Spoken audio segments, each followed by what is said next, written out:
Selamat datang di tutorial IoT Indonesia. Kali ini kita akan membahas tutorial lengkap cara membangun smart home. Bagi Anda yang baru dan ingin membangun smart home, ini adalah tempat yang tepat buat Anda karena kita akan bahas secara step by step, kemudian dilengkapi dengan visual tentunya. Jadi Anda lebih mudah untuk memahami bagaimana menerapkan konsep smart home di rumah Anda. Yang menjadi dasar tentunya kita dalam membangun sebuah sistem smart home adalah bagaimana kita mendapatkan kemudahan dalam mengakses perangkat kita dari mana saja, walaupun kita tidak berada dalam lingkungan rumah atau kita berada lingkungan di luar rumah, kita dapat mengakses semua perangkat kita melalui koneksi internet yang ada di rumah. Oke, kita lanjut ke tutorial berikutnya. Selanjutnya kita akan membahas apa itu smart home. Kalau kita cermati bahwa smart home adalah ada 3 komponen yang terlibat di dalamnya, yaitu handphone sebagai perangkat untuk mengakses, kemudian ada media yaitu internet, kemudian ada ketiga yaitu smart device. Jadi ketiga komponen ini adalah komponen kunci dalam membangun smart home yang ada di rumah Anda. Selanjutnya kita bahas perangkat pengakses, bisa berupa HP atau laptop atau device lainnya yang didukung oleh penyedia aplikasi smart device.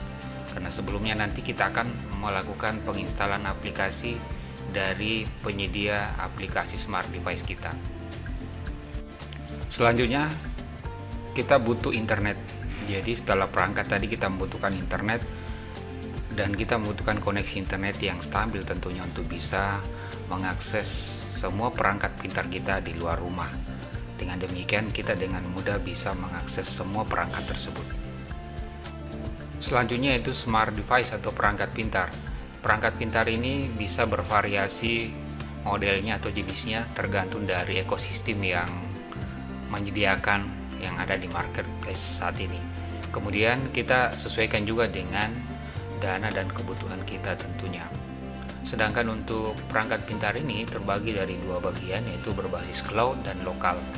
Kalau berbasis cloud, kebanyakan otomasi tidak bisa berjalan kalau atau tanpa adanya internet. Sedangkan untuk lokal, semua otomasi bisa berjalan tanpa adanya internet. Dengan demikian, kita lebih mudah untuk mengontrol dan mengambil tindakan-tindakan yang perlu tentunya di rumah. Selanjutnya kita berikan tips dalam memilih perangkat pintar, terutama untuk bagian security rumah atau keamanan rumah dan bagian vital lainnya dalam rumah. Usahakanlah menggunakan smart device berbasis lokal. Kenapa saya katakan demikian? Karena seperti saya sebutkan di awal bahwa dengan smart device berbasis lokal ini, walaupun koneksi internet tidak ada atau terganggu, semua otomasi masih tetap bisa berjalan sebagaimana mestinya tanpa perlu tergantung dengan adanya koneksi internet. Tips selanjutnya adalah gunakanlah aplikasi yang mendukung multi ekosistem seperti misalnya Home Assistant. Kenapa saya rekomendasikan seperti itu? Karena dengan multi ekosistem kita bisa mengkombinasikan dari beberapa brand yang ada. Misalnya kita bisa mengkombinasikan lampu merek Philips dengan lampu Tuya misalnya, seperti itu. Jadi dengan multi ekosistem ini kita tidak terbatas pada satu brand saja, tapi banyak brand bisa kita koneksikan untuk membuat sebuah sistem otomasi yang ada di rumah kita. Jadi ini sangat recommended untuk Anda. Oke, kita contohkan seperti ini misalnya. Jika ada tamu di depan rumah, kemudian dia memencet doorbell, maka CCTV akan melakukan capture memfoto tamu yang bersangkutan, kemudian mengirim ke HP kita notifikasinya, bisa dalam berupa notif Telegram atau notif di Home Assistant kita sendiri. Namun jika ini adalah tuan rumah misalnya, dia menggunakan smart door lock outdoor ya. Jadi dia memasukkan PIN atau memasukkan menggunakan kartu atau menggunakan sidik jari. Jadi ini contoh sederhana ya penerapan daripada cara membangun sistem smart home yang ada di rumah. Jadi saya akan tampilkan secara visual juga. Jadi di pintu depan ini ada smart door lock ya. Jadi dia berbasis fingerprint, kartu, PIN, dan ada kunci manual untuk backup. Kemudian selanjutnya ada smart door lock ya. Smart door lock untuk smart doorbell ya, untuk jika ada tamu kita bisa tahu siapa saja yang berkunjung ke rumah. Kemudian di sisi kiri dan sisi kanan ini ada kita tempatkan motion sensor ya. Jadi ada jadi ada sensor gerak di sini. Jadi jika ada yang masuk atau menerobos pagar, jadi dia akan masuk deteksi daripada motion sensor ini dan akan memicu alarm ya. Sini ada alarm, ada sirine ya. Sini dia akan memicu sirine, kemudian akan memicu menyalakan lampu ya, lampu garasi, kemudian lampu teras seperti ini. Jadi ada 3 sensor di depan ini, sensor kiri, sensor kanan, dan ujung. Tiga-tiganya adalah masing-masing adalah motion sensor. Jadi motion sensor ini jika ada orang tidak berkepentingan masuk ke properti kita, maka yang pertama dilakukan adalah alarm, kemudian lampu menyala secara bersamaan. Itu konsep smart home yang berbasis keamanan. Jadi selalu kita terapkan bahwa keamanan yang pertama. Kemudian CCTV juga akan merekam dan mengcapture secara real time siapa yang berada di luar rumah kita. Sedikit tips buat yang baru atau ingin mengadopsi sistem smart home. CCTV itu tanpa sirine atau alarm seperti sayur tanpa garam. Artinya CCTV itu tidak terlalu banyak memberikan efek yang berarti kalau tidak dibarengi dengan adanya sirine misalnya seperti ini ya. Ini penting. Kenapa? Karena kalau dua-duanya bisa bekerja itu akan sangat maksimal tentunya.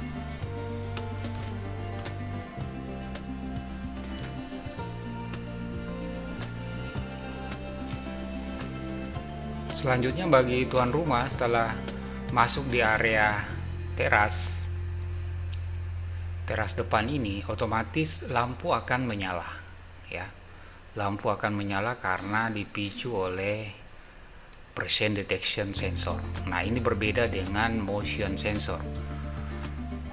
Kelebihan daripada presence detection sensor ini memang dikhususkan untuk mendeteksi kehadiran manusia. Walaupun kita tidak bergerak, selama ada orang di situ, lampu akan menyala dengan sendirinya. Dan ini penting kita terapkan di daerah-daerah seperti ini. Kenapa? Karena ini merupakan area-area yang sering dilalui orang seperti itu. Apalagi dalam kondisi malam setelah kita pulang dari kantor atau keluar rumah misalnya, setelah kita masuk di daerah ini, otomatis lampu teras akan menyala dengan sendirinya. Kemudian kita disambut oleh smart door lock ya di sini. Kita lihat. Sini ada pemanfaatan smart door lock. Jadi kalau kita lihat dari awal tadi sudah beberapa perangkat yang kita gunakan jika memang kita ingin mengadopsi sistem rumah pintar, mulai dari sensor gerak, kemudian CCTV, kemudian sirine atau alarm, kemudian presence detection sensor. Ini memang sedikit masih harganya cukup mahal ya untuk presence detection, tapi manfaatnya luar biasa. Ini juga kita bisa desain sendiri ya. Kemudian setelah kita masuk ke dalam rumah, Ini dalam rumah ini akan dilengkapi dengan door sensor ya. Door sensor ini tujuannya adalah jika pintu ini dibuka di waktu-waktu tertentu, misalnya kita bisa hubungkan dengan alarm yang ada di rumah kita. Dia akan memicu sirine dan alarm untuk berbunyi. Dan juga ini kita bisa jadikan sebagai pemantau jika smart door lock kita belum bisa terintegrasi di home assistant. Ini bisa jadi pemantau apakah pintu kita dalam kondisi tertutup atau terbuka. Kemudian selanjutnya, untuk lebih memperkuat sistem keamanan kita, setiap pintu terbuka dan tertutup kita bisa tambahkan notifikasi suara. Misalnya jika pintu terbuka ada notifikasi seperti misalnya pintu utama terbuka, kalau dia tertutup pintu utama tertutup. Jadi ini membantu kita untuk mendeteksi sistem keamanan yang ada dalam rumah kita. Kemudian selanjutnya di bagian jendela ini kita tempatkan window sensor. Jadi untuk sensor jendela ini mirip, prinsipnya sama dengan ini. Kalau dia terbuka, otomatis akan memicu trigger alarm seperti itu. Kemudian dari ruang tamu ini ya, kalau kita lihat di sini, ini contoh saya menerapkan konsep seperti ini ya. Jadi saya menggunakan smart switch ya. Kenapa saya lebih banyak memanfaatkan smart switch daripada lampu pintar? Karena dengan smart switch ini kita bebas memilih jenis lampu, model lampu yang tentunya lebih mewah daripada jenis lampu yang berbasis IoT tentunya. Belum terlalu banyak yang mensupport untuk jenis lampu. Makanya pertimbangan saya menggunakan smart switch adalah karena pertimbangan bahwa dengan switchnya yang smart, itu lampu kita bebas menggunakan jenis lampu apa saja misalnya. Kemudian di ruang tamu ini saya juga merekomendasikan presence detection sensor. Artinya untuk memicu semua perangkat yang ada dalam sini seperti lampu, kipas angin misalnya, kalau kita menggunakan AC itu akan dipicu oleh presence detection ini. Selama ada orang dalam ruang tamu ini, lampu dan kipas angin tetap akan menyala seperti itu. Namun jika sudah tidak ada orang lagi, otomatis dia akan mati dengan sendirinya. Ini sangat bagus ya. Jadi saya katakan tadi, ini berbeda dengan motion sensor. Kalau presence detection sensor ini dia lebih kepada bagaimana mendeteksi adanya orang dalam sebuah ruangan, dan kita bisa kombinasikan dengan membuat otomasi untuk menyalakan lampu, mematikan kipas angin dan sebagainya. Selanjutnya kita masuk di area-area yang penting. Jika Anda punya tangga di rumah, kita butuh motion sensor. Motion sensor ini sangat berguna untuk mengaktifkan lampu secara real time. Jadi jika ada pergerakan, jika ada orang bergerak masuk atau naik di atas tangga misalnya, otomatis lampu tangga ini akan menyala dan menerangi semua tangga secara keseluruhan. Durasinya biasanya tergantung dari sensor, kita bisa buat apakah berapa 2-3 menit. Untuk kita bisa ukur saja berapa lama pergerakan kita untuk sampai ke atas. 2-3 menit menurut saya sudah cukup ya. Dan pada saat 2-3 menit sesudahnya, otomatis lampu akan mati dengan sendirinya. Kemudian seperti saya katakan tadi bahwa smart switch akan lebih efektif kita gunakan daripada menggunakan lampu ya. Cuma memang dari sisi harga akan sedikit lebih besar lagi budget yang akan kita keluarkan daripada menggunakan lampu. Cuma kelebihannya adalah dengan smart switch kita bebas memilih lampu jenis apa saja modelnya sesuai dengan keinginan dan selera kita. Kemudian selanjutnya di area makan. Area makan ini menurut saya kan area yang butuh penerangan yang bagus, ini kita pakai smart switch biasa saja, tidak perlu menggunakan presence detection. Yang perlu kita tempatkan presence detection itu adalah yang biasa kita berlama-lama di tempat itu, misalnya kayak ruang keluarga seperti ini contohnya. Ruang keluarga kita bisa lihat ini kita tempatkan presence detection juga ya di sini. Jadi kita ada sensor, jadi pada saat ada orang yang sementara duduk menonton di sini, lampu yang berada di area TV ini akan terus menyala tentunya. Jadi beda kalau kita hanya menggunakan sensor biasa atau motion sensor, itu hanya memicu di awal, setelah itu akan ada jeda untuk nyala kembali. Nanti kita melambaikan tangan baru lampu kembali menyala. Beda kalau menggunakan presence detection sensor. Ini termasuk baru dan belum banyak yang memanfaatkan teknologi seperti ini. Kemudian di area TV juga untuk semua colokan kita menggunakan smart plug ya. Kenapa kita menggunakan seperti itu? Karena supaya ke depan kita bisa lebih mudah mengontrol televisi apakah dalam kondisi menyala atau mati. Ini penting ya menurut saya untuk penerapan daripada smart home itu. Salah satunya adalah semua perangkat yang tidak pintar kita bisa jadikan menjadi pintar dengan menggunakan smart plug ini. Seperti misalnya kulkas, ya, mesin cuci, kipas angin, dan semua perangkat yang tidak terkategori dalam kategori smart device bisa kita smartkan dengan menggunakan smart plug ini. Karena kita bisa mengontrol dan melihat jadwal perangkat apa saja yang sementara menyala di rumah kita tentunya. Jadi kita sudah belajar banyak di sini ya bagi Anda yang ingin membangun hunian berbasis smart home. Ini bisa menjadi rujukan nantinya. Kemudian kita pindah ke area dapur ya. Kita pindah ke area dapur. Di area dapur ini juga perlu kita tempatkan presence detection ya. Ini lupa saya tambahkan. Ini penting kita tambahkan presence detection supaya dalam pergerakan ini sebenarnya sensor untuk presence detection. Artinya selama ada pergerakan dalam area dapur ini, lampu masih tetap menyala tanpa perlu kita intervensi lagi untuk memencet atau mematikan lagi.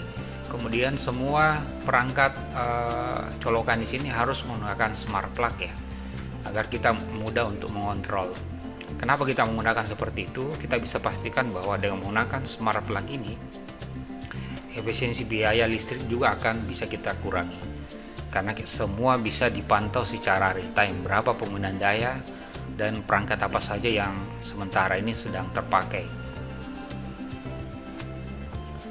Kemudian dari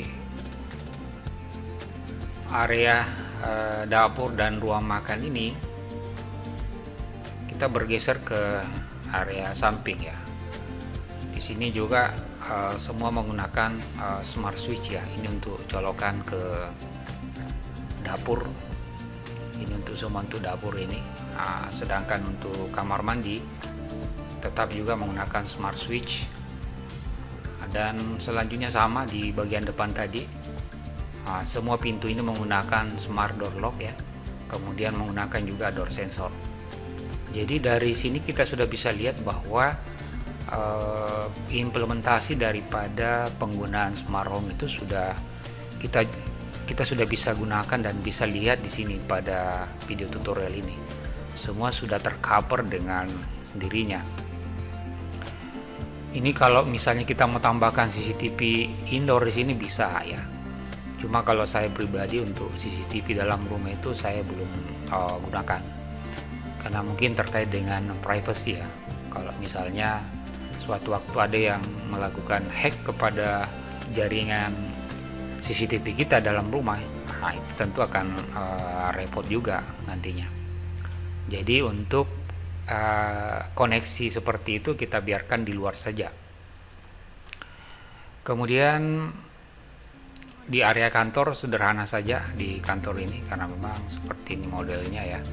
Jadi untuk area jendela ini saya menggunakan motion detection ya dan window sensor.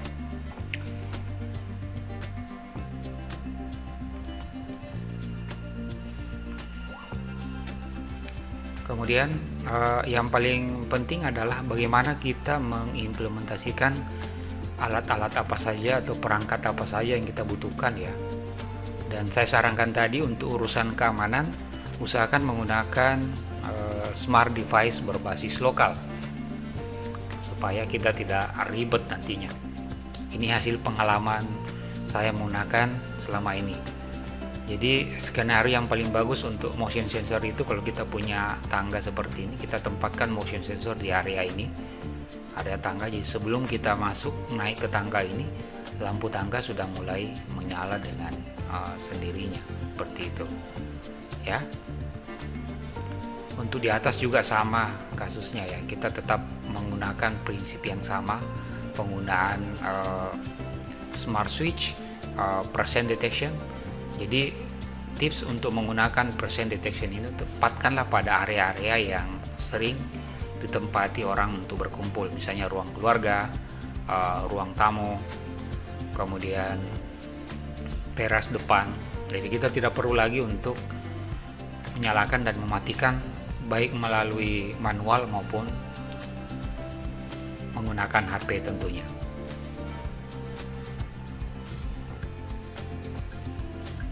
Jadi dengan demikian kita lebih bisa memaksimalkan semua fitur yang ada di dalam smart device kita. Jadi kesimpulan yang bisa diambil dari penerapan Home Assistant ini, harus bisa memenuhi 3 hal. Yang pertama, semua perangkat pintar bisa bekerja secara real time dan tanpa perlu intervensi lagi oleh manusia. Artinya dia bisa bekerja sesuai dengan jadwal dan tugas yang diberikan oleh kita. Yang kedua, tugas dan jadwal yang diberikan tadi tetap bisa kita intervensi, kita bisa batalkan, kita bisa reschedule ulang. Dan yang ketiga, dalam kondisi tertentu, apakah sistem lagi error atau internet bermasalah, semua perangkat pintar masih bisa digunakan secara manual. Oke, demikianlah tutorial kali ini. Semoga bisa bermanfaat. Jangan lupa komen, like, dan subscribe. Assalamualaikum warahmatullahi wabarakatuh.